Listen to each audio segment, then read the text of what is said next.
Francois Henon-Lees is a strong believer in the paranormal and a self-proclaimed ghost hunter. We met up with Francois to discuss some of her most memorable encounters. So we're talking back 1995. An ex of mine, a guy called Paul Stacey, he was a band called The Never Said.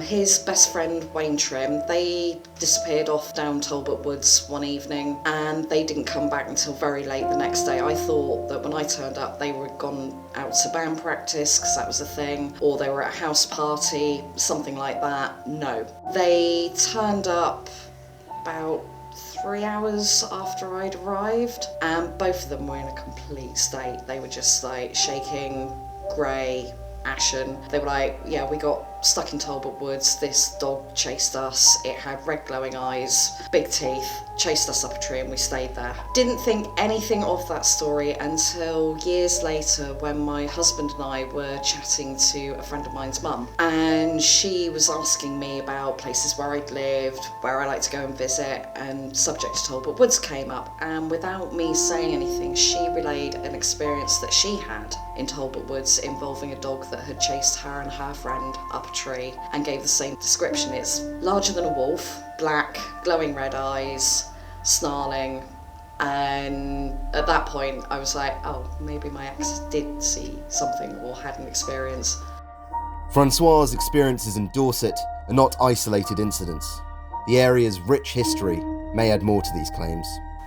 Just gone for a walk. I didn't smoke at the time, and we just rounded a corner, and out of nowhere there was this sort of weird smell of old-fashioned tobacco, completely out of place, and it was just weird because there was nobody else around. My ex at the time turned to me, he was like, are you having a crafty cigarette? What have you rolled up? I haven't rolled up anything, I'm not smoking.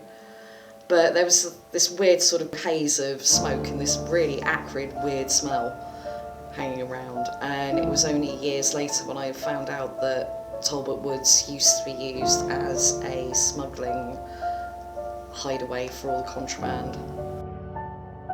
Like many in her hobby, Francois stayed overnight at various haunted hotspots, some of them with unexplained circumstances. The Jamaica Inn, located in Cornwall, is renowned for its paranormal activity, and Francois's experience there was no exception. Jamaica Inn in Cornwall. It's renowned for ghost hunting parties to go to. I was lucky enough to go with an old best friend of mine just after my mum had passed away. The room that we were given was supposed to be one of the most active. Just messing about, took a picture of my best friend. She was literally stood looking at me straight. In the photo, her face is turned and it's blurred. I don't know how my camera produced that effect. My best friend was a bit freaked out because she was like, I was looking at you dead straight on when that photo was taken. In the morning, she'd gone down to reception to sort out what the breakfast menu was and to pay and to find out if there was anything going on in the local area. So while she was doing that, I was busy packing bits and pieces. Knock on the door happened, and it's like, okay, go to answer the door, nobody there. Okay, go back to packing. Again, knock on the door happens. Okay, go to answer it, nobody there. Third time, fourth time. On the fifth time, I got so annoyed, I literally yanked open the door, and the lady that was in the room opposite, she opens her door, and we were both quit messing around. Well, I'm not messing around. Well, if it's not you and it's not me, then what on earth's going on? And had a good look down the hallway, couldn't see anybody, and we were thinking, well, maybe it's a member of staff. So both of us, I go into her room, she gets all her bits and pieces together, she comes across to my room, gets all my bits and pieces together, we go down to the reception, meet up with my friend Liz, reception guy, and he was like, so, anything interesting? Yeah, one of your members of staff, I think, were trying to prank us by knocking on the door. There's nobody there. I can show you the CCTV, there was nobody on that hallway doing any housekeeping. We were waiting for you to vacate the rooms. Not everyone, however, is on board with this search for the paranormal. Belief in ghosts is a dividing stance within the UK, as both sides rarely come to agreement. How do other people view this? It varies. We've got one or two people who are like, would love to go off investigating with you, do this, do that, do the other.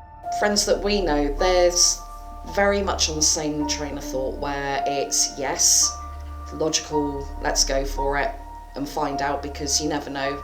Could be something really interesting and we've just found some weird light phenomena or some sound phenomena that's happening, which is really cool in itself. You get some people where they're, nope, just no, not going to touch it, it's bad, it's evil, you watch too many dark things, you're going to attract something that's really bad, like a demon or something like that. People like that, it's a case of just going, okay, well, if that's what you believe, then that's what you believe. I'm not going to diss them for their own religious feelings on that kind of thing.